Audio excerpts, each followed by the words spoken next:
We're combining our AAR and film review episode here tonight, and we've got three players. I'm grading them each. One scored a 10 out of 15, one a 7 out of 15, and one a 4 out of 15. That and more on today's episode of Locked On Commanders.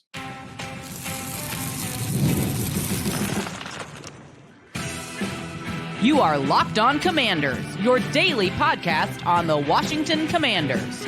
Part of the Locked On Podcast Network, your team every day. And welcome in, everybody, to tonight's episode of Locked On Commanders, part of the Locked On Podcast Network, your team every day. I'm your host, David Harrison, credentialed member of the media covering your Washington Commanders for Sports Illustrated's CommanderGameDay.com. Here with you every Monday through Friday. And thank you for joining me today, and to all of our everydayers out there. I appreciate you coming through every single day. This is your daily podcast covering the Washington Commanders. If you haven't already, you can subscribe for free on YouTube or wherever you are listening to today's episode. So, AAR episode and film review episode. We're going to combine the two. How we're going to do this is we're going to look at the trips formation that tripped up the Washington Commanders defense, but we're also going to do film reviews of Jayden Daniels, Frankie Luvu, and Emmanuel Forbes, talking about what this team was trying to do in week one, outside of obviously trying to win the game, but what else they were trying to do, and how these three players specifically went about establishing or achieving what the Washington Commanders are trying to do in week one. So if you want to get even more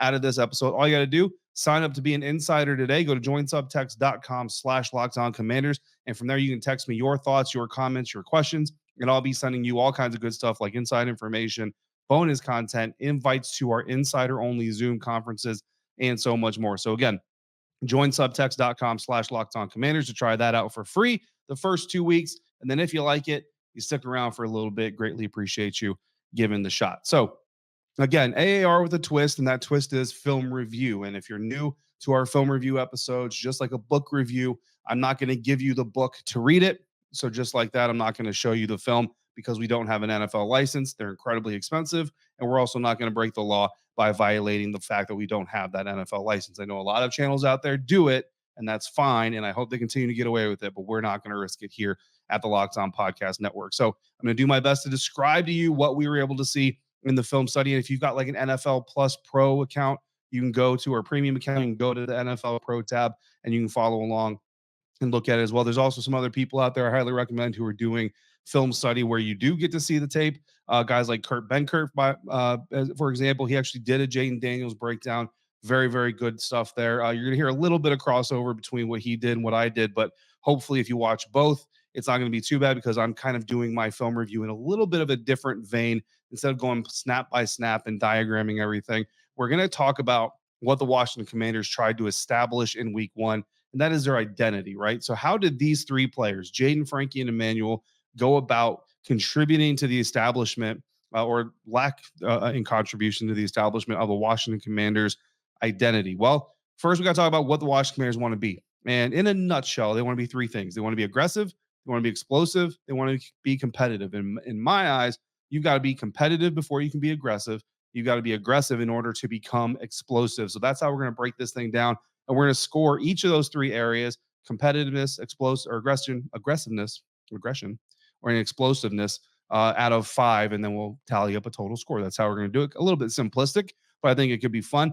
Starting off with the quarterback, Jayden Daniels, 59 snaps on Sunday against the Buccaneers, 24 passes, 16 carries. Twice he was sacked, 2 rushing touchdowns, no turnovers. So looking at his film and scoring it out of 5, competitiveness, I'm giving him a 5 out of a 5. Aggression, I'm giving him a 2 out of 5. Explosiveness, I'm giving him a 3 out of 5 for a total score of 10 out of a possible 15. Now let's talk about why. So competitiveness, when you look at the competitiveness of a player and quarterback Jayden Daniels this last Sunday against the Tampa Bay Buccaneers, I think the first thing that really kind of sticks out to you is his decisiveness, right? Very rarely, and I'm not saying he never did it, but very rarely did you see Jayden Daniels kind of just standing around, standing in the pocket, waiting for something to happen, right? You gotta kind of talking about like goal setting, right? Your goals are not going to come to you. So if you're not pursuing your goals, you're never going to get them. So for Jayden Daniels, your goal every play is to provide positivity for your team, is to be successful, is to progress the ball. So if you're standing there waiting for the progress to come to you, it's not going to happen, at least not enough.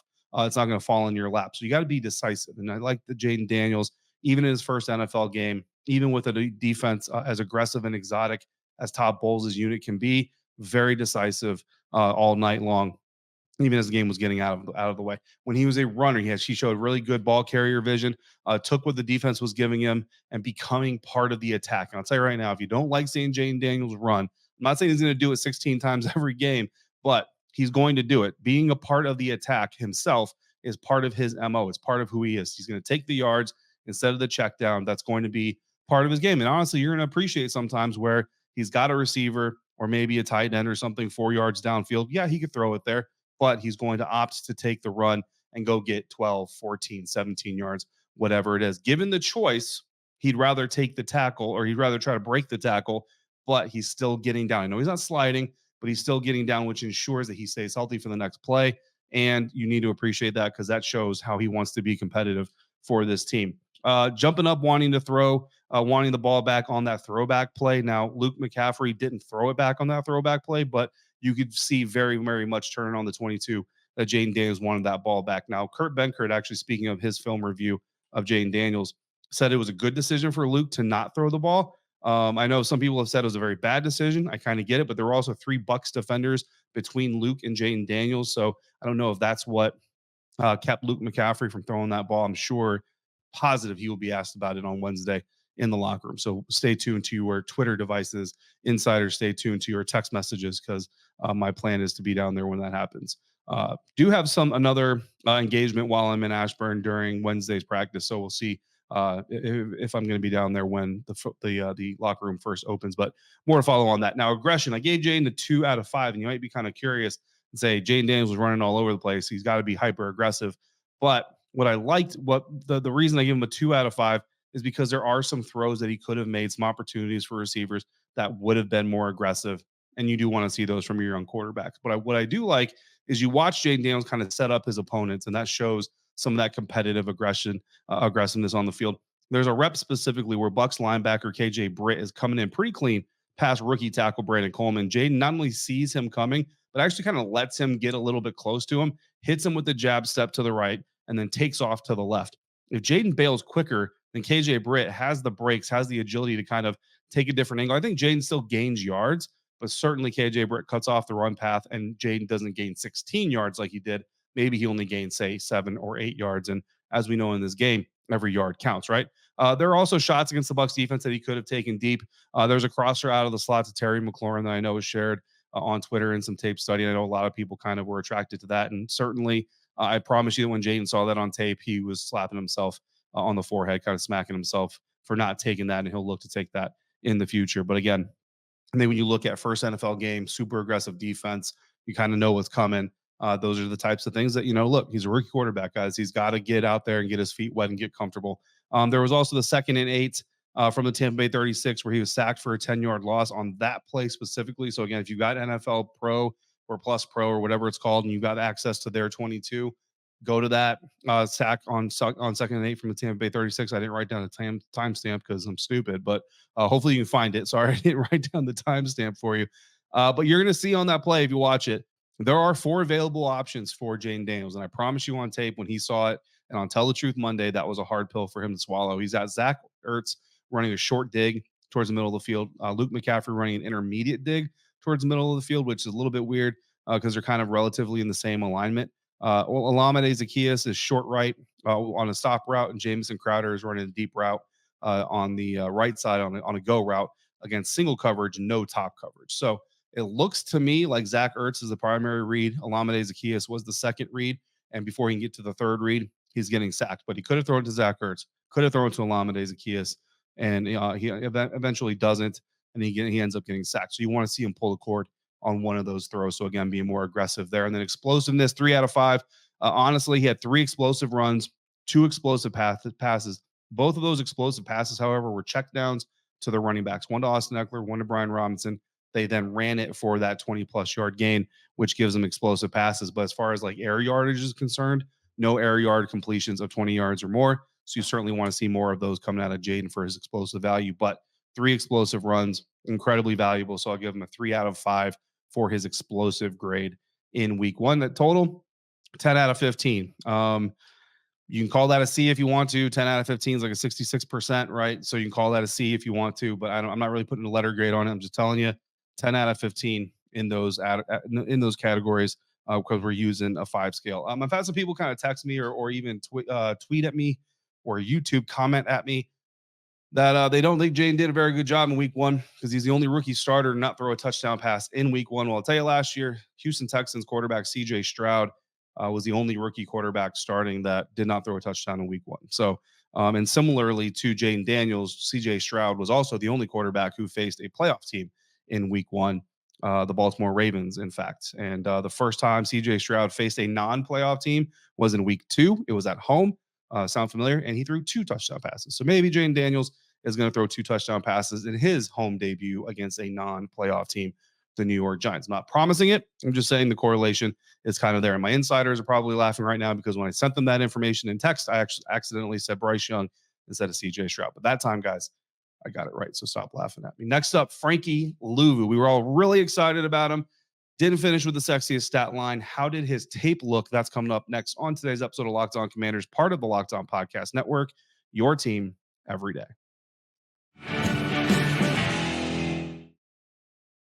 And today's episode of Locked On Commanders is brought to you by Hims. Men, when we leave the house, it's phone, wallet, keys. How does my hair look?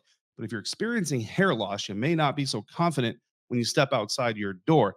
It's time to get that confidence back and restore your hair with Hims. No man wants to lose his hair, but for men, it's actually very common. Now, with Hims, the solution is simple. Try Hims hair loss solutions, and you'll be joining hundreds of thousands of subscribers who got their flow back. Hims provides access to a range of hair loss treatments that work all from the comfort of your couch. They offer personalized chewables, oral spray, and serum treatment options so you can find what works best for you. The process is simple and it's 100% online. Start your free online visit today at hims.com/lockedonnfl. That's HIMS.com/lockedonnfl for your personalized hair treatment options.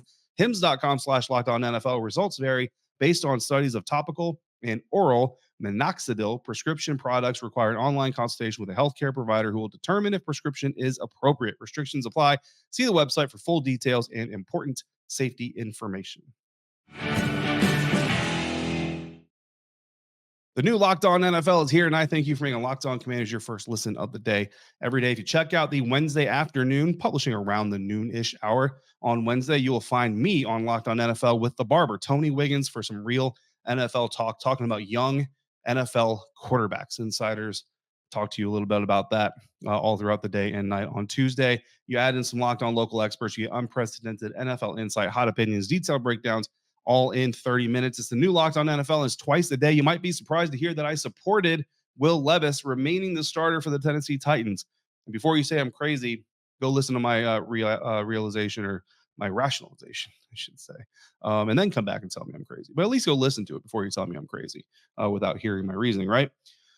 What we're not crazy for was being excited about Frankie Luvu. But in his debut, Frankie Luvu played 59 defensive snaps, which is 92% of the available snaps, and came up with 5 tackles. So a little bit underwhelming in the stat box. And some people are kind of wondering if it's because he just wasn't that good or if there was another reason. So I went ahead, dove into all 59 of his snaps, and I came out with grades. Competitiveness, I gave him a 4 out of 5. Aggression, I gave him a 3 out of 5.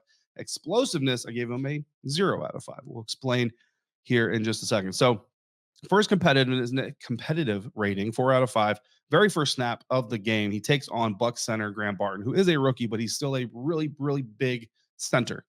He engages Graham Barton, sheds Graham Barton, and brings down a full speed running Rachaad White for a 4-yard gain. So yes, it's a 4-yard gain because he got to the second level of the defense. That's not Frankie Luvu's fault, but what's really impressive is Frankie Luvu shedding a 300-pound man to tackle another full speed running man in real motion. It was a very impressive snap. He also took on a pull block from Tristan Wirfs, all-pro left tackle Tristan Wirfs, pulling to the right side, running full speed at him. And it was Tristan Wirfs that ended up on the ground, which was actually fairly comical to watch. But Frankie Luvu takes on that pull block, knocks the all-pro tackle to the ground, and remains on his feet. On a Mayfield scramble and throw, Frankie's coming through the A gap on a blitz. He stunts, moves down the line around the C gap on the left side of the defense formation, tries to close in on Mayfield, but the Tampa Bay Buccaneers just got there a little bit better, blocked it up really well. But you like to see Frankie Luvu attack that A gap, wrap around as aggressively as he did. And even though he was blocked out of the play, took on the blocker really well as well. He was held on the right side by right tackle Luke Gedeke, which you don't like to see, and you don't like to see not called. One of many calls that this officiating staff blew. Not all on the Washington side, by the way. There were some calls on the Tampa side that they blew as well. But he fights through it. He fights through the hold anyway and helps make a tackle on the play. So you like to see that competitiveness from Frankie Luvu. Aggression, I gave him a 3 out of 5 on the dropped interception by Benjamin St. Juste. Lou actually beats Bucks left guard Ben Bredesen inside and is screaming in on Baker Mayfield. I mean, he would have destroyed Baker Mayfield if he got to him, but he got tripped by center Graham Barton. Again, another penalty not called. Should have been a 15-yard penalty. Interestingly enough, that would have brought up 3rd and 26 at the Tampa Bay 35. Instead, the pass fell incomplete. It was 3rd and 11 at the Commanders, it was 3rd and 11, and the Commanders ended up with 12 men on the field. The following play got the penalty, giving them 5 yards. Even if you still have that penalty, it's 3rd and 21, and Washington likely gets off the field. Instead, it didn't, and it just contributed to the Buccaneers getting the win in week 1. On an A-gap blitz on a screenplay, Frankie Luvu occupied the center and the right guard. So this is an off-ball linebacker, right? Not a big dude occupying 2 blockers on a screenplay. And if you know screenplays, some of those blockers are supposed to get out. That center is supposed to be pulling. He's supposed to chip and pull to get out in front of the screen. But because Frankie Luvu was so aggressive in his A-gap blitz, he actually forces the center to stay in with the right guard a little bit longer. And that allows Bobby Wagner to have a chance to make a play on the back as he's receiving the ball. He didn't make the play, but because of Frankie Luvu, he had the opportunity to make the play. He was fooled on a play action on a jet sweep later on, starts out of position, but really good backside pursuit, really good motor, really good acceleration, gets back in the play, ends up bringing down the ball carrier still, or the receiver is still a gain, but you like the aggression on the backside. Ends up losing downfield contain on a screen pass to Rashad White, and that opens up the door for a 32-yard pass. So you don't like seeing him lose that downfield contain. But overall, again, we give Frankie Luvu a 3 out of 5, and only a couple times I saw him outside of run fits, which is going to happen from time to time, unfortunately. Explosive, he had no explosive plays, no sacks, no PBUs, no interceptions, no fumbles, nothing like that. So unfortunately, we got to give him a 0 there. Total 7 out of 15. And then we turn to Emmanuel Forbes, who I do plan on asking Dan Quinn about on Wednesday. So if you're a Commanders PR and you're watching this, I'm going to ask Dan Quinn if Emmanuel Forbes got benched on Wednesday. He played 37 plays, 35 snaps, which means 2 of them were negated plays, right? 4 tackles, nothing else. Competitiveness, gave him a 2 out of 5. Aggression, gave him a 2 out of 5. Explosive, gave him a 0 out of 5. So total score 4 out of 15. Sounds a little bit more harsh than it was. Like, you hear 4 out of 15, you just think the dude was like stumbling, bumbling all over himself. He wasn't. That's the issue with grade scales, but I wanted to go ahead and give you guys a grade scale because I know people like grade scales. But that's why I'm not doing like A, B, C, D, F, right? But competitiveness, there were a couple times where Emmanuel just wasn't trying to get into run pursuit, like just didn't really want to be a part of it, kind of stood there with the receiver and said, hey, dude, you pretend you're blocking me and I'll pretend I'm trying to get away from you, but I'm really not. He was off the field from the 3:14 mark in the second quarter until halftime. The Buccaneers held the ball until the 16-second mark, so nearly 3 minutes of game time. He missed at the end of the first half. No report of an injury during the game. Again, something that might be asked to Dan Quinn tomorrow. Was more willing to mix it up on his first run play of the second half by the Buccaneers. So kind of tells me maybe someone got into his ear and said, hey, dude, competitiveness, aggression, and explosiveness. That's what this defense is about. And if you're not going to be about it, you're not going to be out there. Minimal contact and press coverage, not deep enough to cover a 2-yard or in cover 2 to cover a 19-yard gain by Trey Palmer. Needs to be deeper in that match zone stuff. You gotta take that receiver into your zone and stay with them. Aggression. Tried to dive tackle a straight on ball carrier. So dude was right in front of him. He tried to tackle him. Rashad White basically just put a hand out and said, you're not going to do that. He was shuffling laterally on a forward running receiver, right? So if you can envision that, the receiver's running full speed, right? Like going in a straight line, and Emmanuel's kind of trying to shuffle along with them. That's not really proper technique there. It was a rub route that Baker Mayfield missed early. If you remember the first drive of the game, the one that fell incomplete because Baker overthrew it. That's the one I'm talking about. You see Jalen McMillan, the rookie receiver for Tampa, running in a straight line as hard as he can, and Emmanuel Forbes is shuffling alongside of him, trying to stay with him. Not going to work.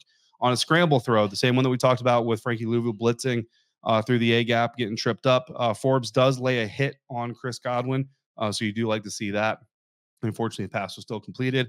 Had the DPI in the face mask on 3rd and 10 with 7:20 in the third quarter, and that was the last time we did see Emmanuel Forbes on the field. Again, no injury was announced the day of and since. Explosive plays, none, so he gets 0 out of 5. Total 4 out of 15, allowed 3 catches on 3 targets, 38 yards, a long of 19.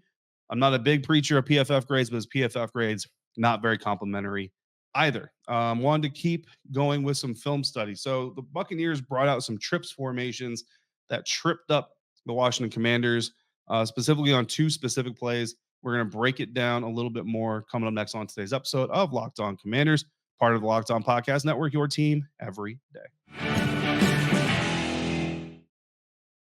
And today's episode of Locked On Commanders brought to you by FanDuel. You've heard us talk a lot about FanDuel because FanDuel is America's #1 sports book. Florida, you're not allowed to use FanDuel. Learned that the hard way, and I was not very happy about it, but that's okay. I'm back in Virginia where we can, and I will be. We got a little something different for you this month. Now through September 22nd, all FanDuel customers, you bet $5 and you get a 3-week free trial of NFL Sunday Ticket from YouTube and YouTube TV. Then with the YouTube TV base plan, you'll be able to watch every regular season Sunday afternoon out of market game. I took advantage of that. I got my code. I got my free trial, that is, and I can't take advantage of it because I'm working on Sundays, so that's okay. All you need is a Google account and a current form of payment, and you can cancel that bad boy at any time. The Commanders are currently 1.5-point favorites in Week 2 against the New York Giants. Largest spread of the week, Week 2, is currently 9.5 points. The Baltimore Ravens are projected to beat the Las Vegas Raiders by 2 scores, although last week's biggest spread started at 9.5 points, belonged to the Cincinnati Bengals, who got beat by the New England Patriots. So cautionary tale there. Just visit FanDuel.com to download America's #1 sportsbook. Wrapping up today's AAR film review combined episode, and we're talking about the formation that really seemed to trip up the Tampa Bay Buccaneers. The Bucs ran this trips bunch look a few times. Specifically, there was kind of a variation on the Jalen McMillan pass. So it's not specifically a trips bunch, so I didn't include it here, but you know what I'm talking about. They ran it twice on the left side, twice on the right side. So it's only 4 plays, but it was so effective that it drew my attention, at least. First time they ran it was on the left side, 2nd and 6 from the Tampa Bay 34, 14:23 left in the first quarter. That time I remember to give you a timestamp.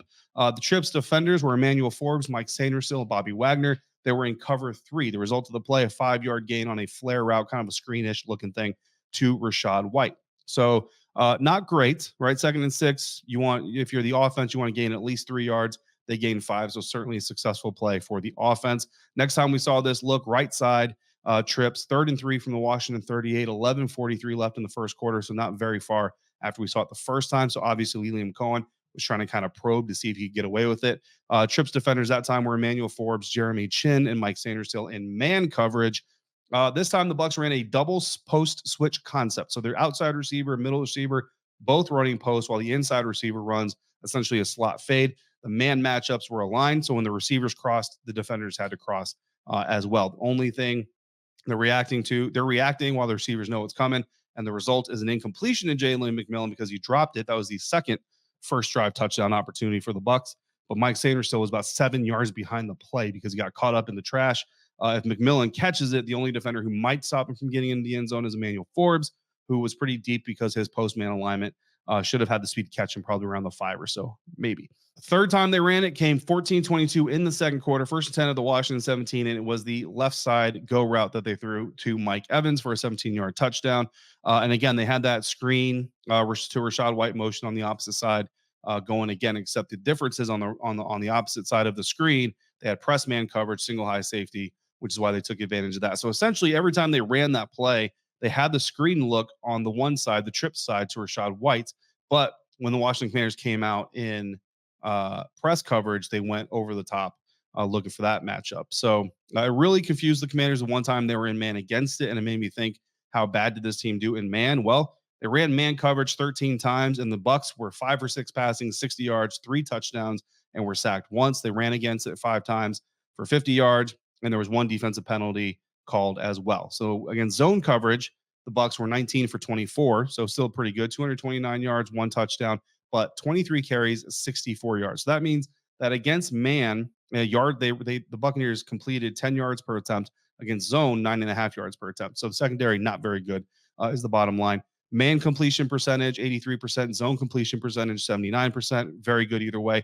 But in the running game, the Buccaneers' yards per carry against man coverage looks 10 yards per carry. Against zone coverage looks 2.8 yards per carry. So I would say that this team is better in zone, at least from 1 week. than they are in man. So that is our AAR/film review combined episode. In our next episode of Locked On Commanders, we're going to take our first look at the New York Giants, and then we'll have our crossover on Thursday with Patricia Traina of Locked On Giants to give us even more detail about the next opponent. In the meantime, you got questions or comments, just text me directly by becoming a Locked On Commanders insider at joinsubtext.com/Locked On Commanders. For your next listen, check out the new Locked On NFL. Your madman Tyler Rowland kicks off the morning, and you head to the barbershop in the afternoon with Tony Wiggins for some real NFL talk. It's the all-new Locked On NFL, and it is twice per day. And again, Wednesday at noon-ish, if you head over to Locked On NFL, your boy right here will be talking young quarterbacks with Tony Wiggins. As always, thank you for making Locked On Commanders your first listen of the day, every day. Thanks for coming through every single day. Until we speak again, if you're out and about, please be safe, be kind, and I will see you next time for another episode of Locked On Commanders, part of the Locked On Podcast Network, your team every day.